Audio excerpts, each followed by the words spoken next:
Baik, assalamualaikum warahmatullahi wabarakatuh. Alhamdulillahirrahmanirrahim. Assalatu wassalamu ala asrafil anbiya'i wal mursalin sayyidina wa maulana Muhammadin wa ala alihi washabihi ajmain, amma ba'du. Perkenalkan, saya Ikhwan Nur Kolbi dari MPI 1. Baik, di sini saya akan menjelaskan tentang pendekatan dan model kepemimpinan. Apa itu kepemimpinan?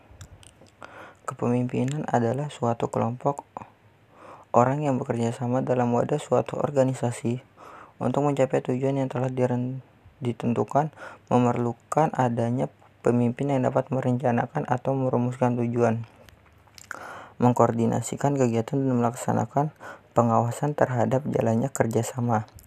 Tujuan kepemimpinan yaitu membantu orang untuk menegakkan kembali, mempertahankan dan meningkatkan motivasi para anggotanya. Beberapa pendapat para ahli tentang kepemimpinan mengandung pengertian dan makna yang sama. Antara lain ditemukan oleh 1. Sutarto, kepemimpinan adalah rangkaian kegiatan penataan berupa kemampuan mempengaruhi perilaku orang lain dan situasi tertentu agar bersedia bekerja sama untuk mencapai tujuan yang telah ditetapkan. Kedua, Sondak P. Siagian, pemimpin adalah suatu kegiatan mempengaruhi orang lain agar melaksanakan pekerjaan bersama menuju suatu tujuan bersama. 3. Ordi Whitehead, kepemimpinan adalah aktivitas mempengaruhi orang-orang agar mau bekerja sama untuk mencapai tujuan yang diinginkan. Baik, adapun syarat-syarat kepemimpinan. Ada 3 hal penting dalam konsepsi kepemimpinan, antara lain 1. Kekuasaan. Kekuasaan adalah otorisasi dan legalitas yang memberikan wewenang kepada pemimpin untuk mempengaruhi dan menggerakkan bawahan untuk berbuat sesuatu dalam rangka penyelesaian tugas tertentu. Kedua, kewibawaan. Kewibawaan merupakan keunggulan, kelebihan, keutamaan sehingga pemimpin mampu mengatur orang lain dan patuh padanya. Ketiga, kemampuan. Kemampuan adalah sumber daya kekuatan, kesanggupan, dan kecakapan secara teknis maupun sosial yang melebihi dari anggota biasa. Adapun ciri-ciri kepemimpinan yang baik. Menurut W.A. Geruningan menjelaskan bahwa seorang pemimpin paling tidak harus memiliki 3 ciri, yaitu 1.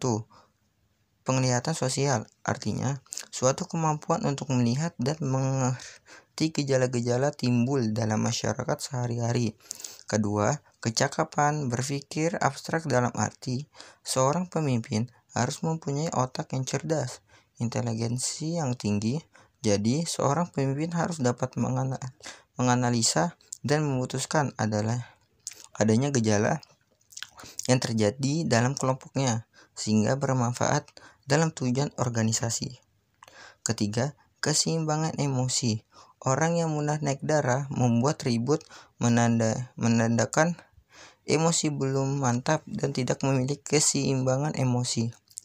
Orang yang demikian tidak bisa jadi pemimpin, sebab seorang pemimpin harus mampu membuat suasana tenang dan senang. Maka seorang pemimpin harus mempunyai keseimbangan emosional. Adapun pendekatan kepemimpinan. 1. Pendekatan sifat. Dalam pendekatan sifat timbul pemikiran bahwa pemimpin itu dilahirkan, pemimpin bukan dibuat. Pemikiran semacam itu dinamakan pemikiran hereditari atau turun-temurun. Pendekatan secara turun-temurun bahwa pemimpin dilahirkan bukan dibuat. Pemimpin tidak dapat memperoleh kemampuan dengan belajar atau latihan, tetapi dari menerima warisan sehingga menjamin kepemimpinan dalam garis turun-temurun dilakukan antara anggota keluarga. Dengan demikian kekuasaan dan kesejahteraan dapat dilangsungkan pada generasi berikutnya yang termasuk dalam garis keturunan keluarga yang saat itu berkuasa. Pendekatan perilaku. Pendekatan perilaku adalah keberhasilan dan kegagalan seorang pemimpin. Itu dilakukan oleh gaya bersikap dan bertindak pemimpin yang bersangkutan. Gaya bersikap dan bertindak akan tangkap dari memberi perintah, memberi tugas, cara berkomunikasi, cara membuat keputusan, cara mendorong semangat kerja bawahan, cara menegakkan disiplin, cara pengawasan, dan lain-lain. Yang ketiga, pendekatan kontingensi. Dalam pandangan ini dikenal dengan sebutan one best way atau satu yang terbaik. Artinya, untuk mengurus suatu organisasi dapat dilakukan dengan praktek tunggal untuk segala situasi. Padahal, kenyataan tiap-tiap organisasi memiliki ciri-ciri khusus. Bahkan organisasi yang sejenisnya akan menghadap masalah berbeda, lingkungannya yang berbeda, pejabat dengan watak dan perilaku yang berbeda. Oleh karena itu, tidak dapat dipimpin dengan perilaku tunggal untuk segala situasi. Situasi yang berbeda harus dihadapi dengan perilaku kepemimpinan yang berbeda.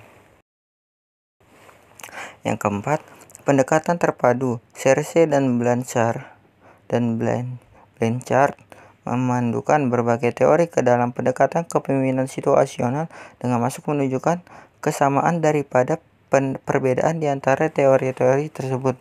Teori-teori yang dipadukan adalah perpaduan antara teori motivasi, jenjang kebutuhan, teori tingkat kematangan bawahan dengan pendekatan kepemimpinan situasional. Kedua, perpaduan teori motivasi, dua faktor teori tingkat hemat tangan bawahan dengan pendekatan situasional. C, perpaduan antara 4 sistem manajemen teori tingkat kematangan bawahan dengan pendekatan situasional. D, perpaduan antara teori X dan Y, teori tingkat kematangan bawahan dengan kematangan situasional.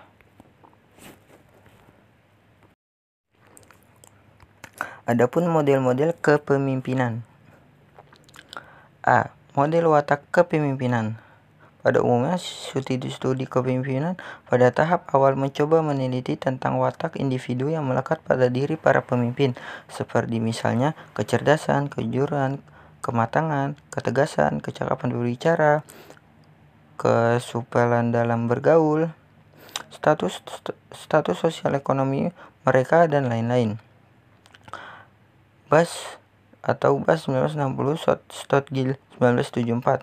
Stotgill 1974 menyatakan bahwa terdapat 6 kategori faktor pribadi yang membedakan antara pemimpin dan pengikut, yaitu kapasitas, prestasi, tanggung jawab, partisipasi, status, dan situasi. B. Model kepemimpinan situasional.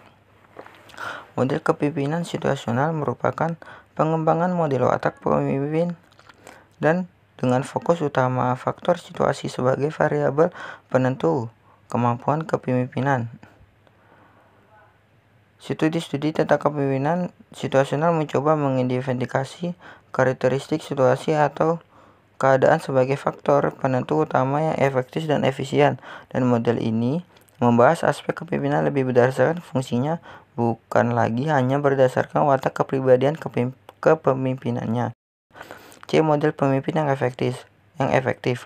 Model kajian kepemimpinan ini merupakan informasi tentang tipe-tipe tingkah laku para pemimpin yang efektif, tingkat situasi yang dihadapinya. Menurut Fier, ada 3 faktor utama yang mempengaruhi kesesuaian situasi dan hubungan antara pemimpin dan bawahan, atau leader-member relations, struktur tugas, dan kekuatan posisi. D. Model kepemimpinan transformasional. Model kepemimpinan transformasional merupakan model yang relatif baru, dan studi-studi kepemimpinan Bruns pada tahun 1978 merupakan salah satu penggagas yang secara eksplisit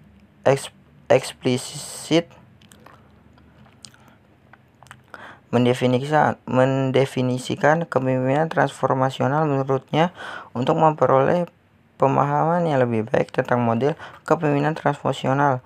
Model ini perlu bertentangan dengan kepemimpinan transaksional. Baik itu saja yang dapat saya sampaikan. Kurang lebih maaf. Wassalamualaikum warahmatullahi wabarakatuh.